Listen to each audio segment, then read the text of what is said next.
Now, the point I'm making about it is this. If a doctor makes a wrong diagnosis of a sickness and a disease, what will be the outcome to the life of the patient? That's why the trickles of blood have become rivers of blood in northern Nigeria, and they will still go on to become national torrents of blood if we continue to misdiagnose. Don't have cancer and then think it's headache and go and use Paludrin. Analgesic can crash your temperature for a season, but it will hasten the death or the demise of the patient. So what am I establishing right now is that listening to most of the commentaries, I've been involved, I've been listening, regional, cultural, and listening to a lot of the army generals and all that. This is a new type of war. In all nations of the world, the textbooks that are being used to combat this war have just been written in the past 10 years. Any nation that continues with conventional warfare will never defeat it. Traditional command structure cannot handle it. Every nation of the world today that is progressive is decentralizing their command structure. They are changing, instead of the chain of command, they are now changing to have interagency cooperations, and the training for the soldiers is now adaptive, which means you can change your strategy in the middle of battle. You can quickly, if for instance two children bring a bomb and your army is lining up with guns, as they are coming, are you going to shoot the two children? How do you combat it? Apart from that, today, part of why Nigeria is losing this war is that, number one, the nation has been in denial that we are not at war. We are at war. The first thing we must get this nation to accept is that there's a new type of war. Even if it can deceive everybody else, it cannot deceive the church. It's a new war form. It can attack you and you won't even know you have been attacked for many years. I want to talk about the particularities of it. I will show you where it is in the book.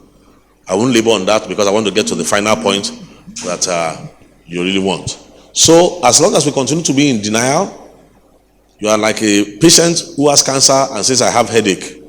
As long as we continue to misdiagnose what it is, every Pyrrhic victory, every cry of triumph over irrelevant victories will turn to sawdust as time goes on in the mouth of the nation. So let's do ourselves a favor. I have witnessed it decimate many parts of this country. I have friends who I told to sell their houses. They didn't listen to me in some states. When they sold their houses 6 or 8 years later, they couldn't even recover 15% of what they used to build the house. By then, it's not only is it a non-conventional form of warfare, it is a hydra-headed shapeshifter.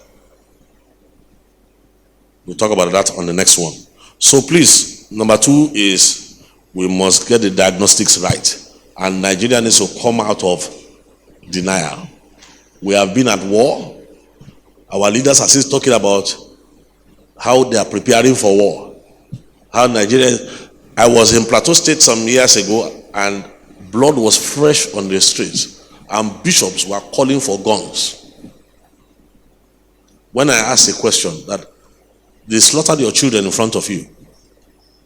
So it's almost understandable to walk out of the spirit and get into the flesh. But does that make it right?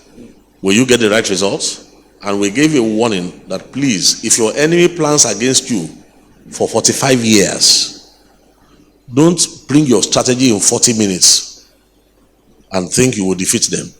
Because the new war form you are dealing with in Nigeria, everything, all the responses going on in Nigeria right now have already been calculated and how they are going to respond to it. Number 3, we now go into the formal acknowledgement of the new war form. You will find out that the new war form, I've already described it here.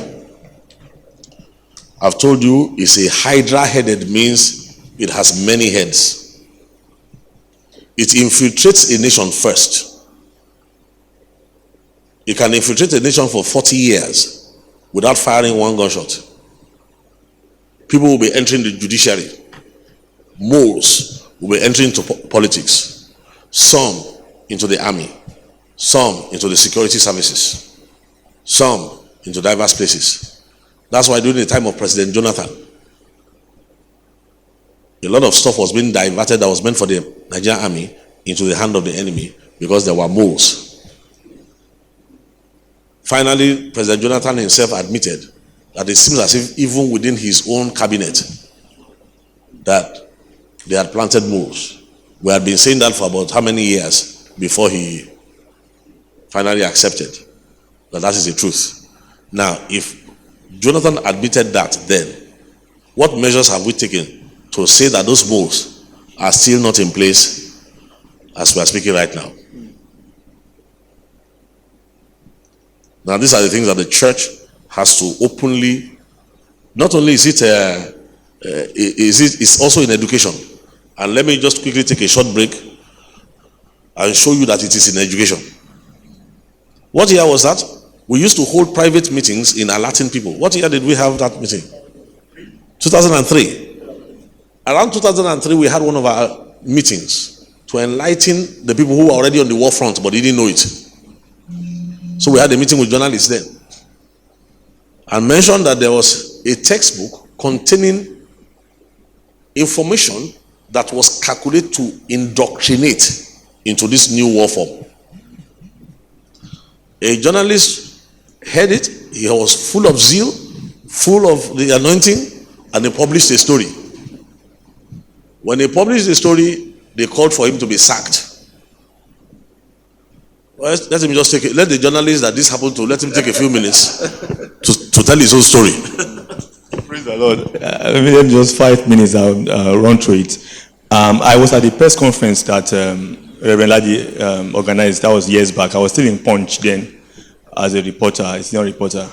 And he mentioned this issue about the textbook. He brought the textbook. It was a photocopy he gave us that day. And in that textbook, there is the story of Gandoki. Gandoki is supposed to be the central figure in that story. This primary 5 Macmillan book. And in that story, it's about terrorism. Gandoki was killing people who were not Christians. Those who are Muslims were spared.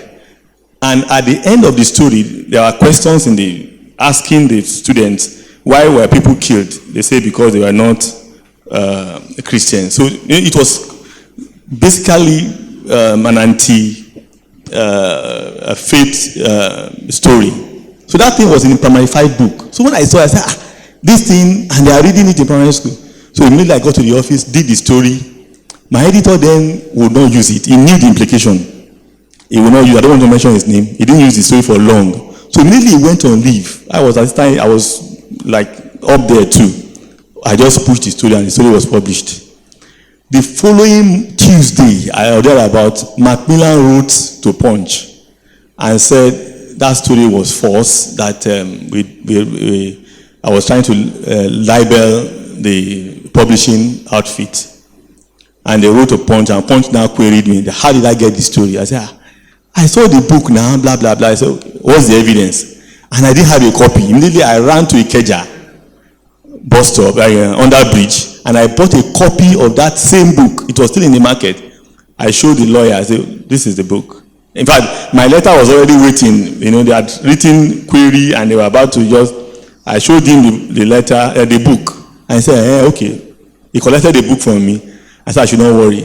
You won't believe that Macmillan did not raise any issue again about the book. Their threats to go to court and everything died naturally. So it's just, Please, let's applaud him for his courage. That was 2003, 2004. Macmillan went and published the same book, removed the story, and brought a new copy to their office, removing the books. So if you don't understand that the intelligence behind the new war form, now don't waste your time trying to hound Macmillan, because you may find out that by the time you get to Macmillan, it may not even be anybody within the system that has been penetrated. And even those penetrated may not even know that they've been penetrated. You will find out there may be Christians who have done this. You'll be shocked. So, having said that, if in 2003, education was already being infiltrated, education was being fractured, education was being split to create a certain conducive. Had anybody shot any guns by then? Not much.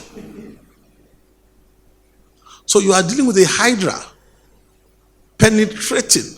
Now, what you are seeing when you talk about Boko Haram and all these people think is the tail of the hydra. The tail is destructive. It has 7 heads and 10 horns. So the Christian can recognize it. It's difficult for those who are not into the spirit to recognize what we are dealing with. Make me drop a shocker. We are not dealing with a religious problem. It is not a religious problem. Let me say this clearly. It is not primarily an Islamic problem. In fact, it is designed in such a way that anybody who treats it as a religious problem is like a neighbor who came to help you and is using petrol to quench the fire. Your house is burning and your neighbor is trying to use petrol to quench the fire.